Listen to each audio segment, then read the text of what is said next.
Бүгінгі біздің тақырыбымыз шифрлар деп аталады.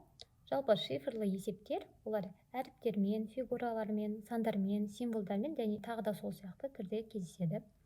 Әріп пен сандарға байланысты шифрлы есептерде әрбір әріпке бір цифр сәйкес келеді. Нақтырақ айту түсінікті болу үшін бір мысал қарап өтейік.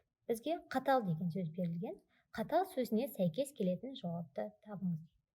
Және төмендегідей белгілі бір сөздердің тізімі бар. Олар масақ, батыл, қанат, қатал, мысал.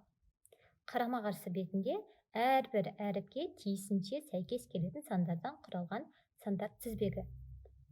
Осының ішінен бізге қатал сөзіне сәйкес келетін әріптер тізбегін табуымыз керек. Оны табу үшін біз алдымен белгілі бір заңдылық табуымыз керек. Бұл жердегі заңдылық біз бірінші бағаннан тапсақ болады. Бірінші бағанға қарайтын болсақ, әріптердің ішінде Q әріпі 2 рет кездеседі, M әріпі 2 рет кездеседі және B 1 рет кездеседі екен. Дәл солай сандар жағына қарайтын болсақ, 9 2 рет кездеседі, 3 2 рет кездеседі және 5 1 рет кездеседі. Енді қатал деген сөз бізде Q әріпінен басталғандықтан, демек бізде екі жауап болуы мүмкін. Бірінші ол 9 санынан басталуы мүмкін, немесе 5 санынан басталуы мүмкін. Енді қарайтын болсақ, міне 9-дан басталатын сандар мына екеуі, қатал сөзі мына жерде. Қатал мен қанатына ортасындағы байланысты табатын болсақ, қанат және қатал екеуінің арасындағы қазір байланысты табатын болсақ, қандай байланыс болуы мүмкін? Байқаған болсаңыздар, бұл жерде екінші, төртінші әріптері бізде А болып тұр. Демек, бірдей сан болу керек. Енді 9-ға қарайық. 9-дар қарайтын болсақ, қараңыздар. Екінші және төртінші әріптері 7 болып тұр. Демек, бізде 5-тен бастала алмайды екен. Демек, бізде екі вариант бар. 9, 7, 8, 7, 2 болады. Немесе 9, 7, 1, 7, 8 деген осы екі саннан тұрады екен. Енді қайсы екенін білу үшін біз қанат пен қаталдың арасындағы заңдылыққа қарайық. А әріпі екеуінде де бар, ол 7 екен, түсінді. Q әріпі 9 екен.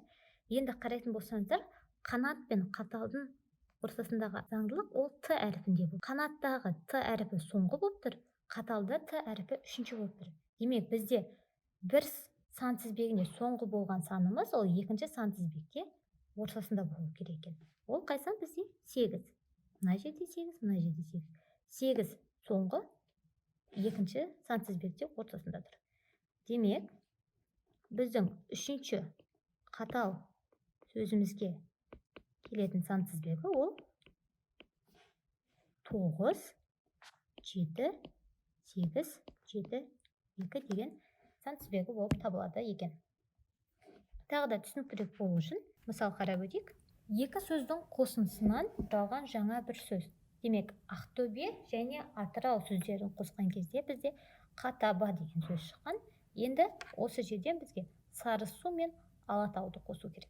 Бұл жерде ескеретін жағдай, екі сөзді қосқан кезде міндетті түрде мағынасы бар сөз шықпауы мүмкін. Сондықтан кез келген белгілі бір заңдылық тапқаннан кейін ол кез келген сөз болуы мүмкін. Заңдылыққа қарайық, қандай заңдылық болуы мүмкін? Ақтөбе және Атырау. Екі сөздің бірінші буындағы әріптердің орнын ауыстыру және бесінші әріптерді алу. Бұл біздің заңдылығымыз болып табылады. Мысалы, тексеріп көрейік. Бірінші сөзді алайық. Ақтөбе. Демек, Ақтөбенің бірінші буыны ол бізде ақ. Ақ сөзін аламыз, буын аламыз. Керісінше ауыстырып жазамын, демек, қа болады. Екінші сөзіміз Атырау. Бірінші буыны ат. Бірінші буыным ат. Демек, атты керісінше жазатын болсам, та шығады. Және әрбір сөздің бесінші әріпін алу. Демек, Ақтөбе сөзіндегі бесінші әріпім ол бізде Б әріпі. Және Атырау сөзіндегі бесінші әріпім ол А әріпі. Енді осының барлығын қосатын болсақ, бізде Қа, Та, Ба деген сөз шығады. Дәл осы заңдылықты біз енді екінші сөзге қолданайық. Ол бізде Сарысу және Алатау. Бірінші сөздің алғашқы буыны ол са, керісінше ауыстырып жазсам ол ас. Екінші сөздің алғашқы буыны ал, ауыстырып жазсам ла шықты. Және әрбір сөздің бесінші әріпі, бірінші сөздің бірінші әріпі, бесінші әріпі с, екінші сөздің бесінші әріпі ол 1, 2, 3, 4, 5 а. Демек, біздің сөзіміз ас, ла, са. Мағынасы бар сөз шықпады, бірақ бастысы заңдылық дұрыс. Тағы бір мысал қарап өтейік енді осы тақырыпқа қатысты. Бұл мысалда бізге не берілген? Бізге бір сөз берілген, кеди сөзі. Естеріңізде болса, бірінші мысалда біз әріппен сандардың байланысын тапқан болатынбыз, ал бұл жерде бізге әріппен символдың байланысын табу керек. Демек, кеди сөзі берілген, оған сәйкес келетін сөзді табу керек. Алдымен заңдылық іздейік. Қандай заңдылық болуы мүмкін? Бұл жердегі заңдылық екінші бағанда тұр екен. Демек, екінші бағанға қарайтын болсақ, бізде е әріпі 3 рет кездеседі, л әріпі 2 рет қайталанып тұр. Дәл сол сияқты символдардың екінші бағанына қарайтын болсақ, бізде 3 бұрыш 3 рет кездесіп тұр, және боялған квадрат 2 рет кездесіп тұр. Осы жерден келіп, біз айтамыз, е әріпі 3 рет болып тұр екен, л әріпі 2 рет болып тұр. Демек, е 3 бұрышқа тең, л боялған квадратқа тең деген сөз. Енді бұл жерден келесі біз кеди сөзін табуымыз керек болды. Демек, 3 бұрыш болып тұрған сөздерді қарайық. 3 бұрыш болып тұрған сөздер бізде е әріпі бар, ол кеди, 3 бұрышпен кездесетін. Деде және леке. Кеди, деде, леке.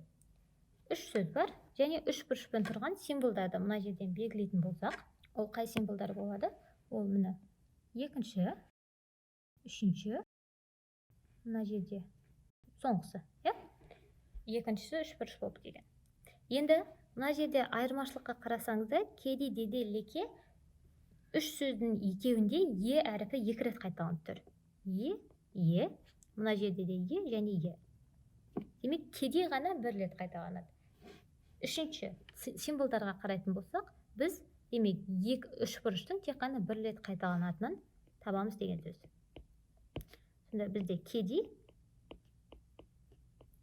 ол дөңгелек, 3 бұрыш, жұлдызша және боялмаған квадратқа тең. Демек, соңғысы болады екен.